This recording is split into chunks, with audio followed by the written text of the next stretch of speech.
ملنگ مولا علی کا ملنگ ہو گیا جی، تو ملنگ جو ہوتا ہے مولا علی کا ملنگ وہ نماز نہیں چھوڑتا، وہ اس طرح سے جینے کی کوشش کرتا ہے جیسے مولا علی شیخ خدا حیدر کرار رضی اللہ تعالیٰ زندگی گزارتے ہیں۔ تو ہمارا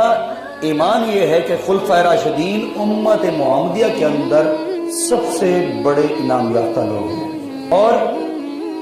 نبی کریم سرکار دو عالم نور مجسم صلی اللہ علیہ وآلہ وسلم کے جو صحابی افضل البشر بعد الانبیاء حضرت بکر صدیق ہیں، ان کا نام صدیق آسمانوں میں رکھا گیا۔ یعنی جس وقت آپ بچپن میں تھے، آپ کے باپ ابو قحافہ آپ کو لے کر گئے بت پرستی کے لیے، یعنی تو آپ کو ایک بت کے سامنے کھڑا کیا، انہوں نے کہا کہ اس سے مانگو، اس کی عبادت کرو، آپ وہ چلے گئے چھوڑ کر۔ آپ نے اس بت سے کہا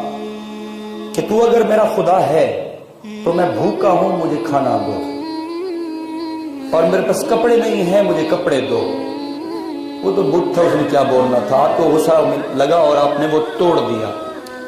جب توڑ دیا تو آپ کے والد ابو قحافہ نے آپ کو تھپڑ مارا اور آپ کی ماں کے پاس لے گئے اور سارا واقعہ بتایا حضرت بکر صدیق رضی اللہ تعالیٰ عنہ کا کہ انہوں نے ایسے کر دیا۔ تو ان کی والدہ ماجدہ نے فرمایا کہ اس کو کچھ نہ کہو،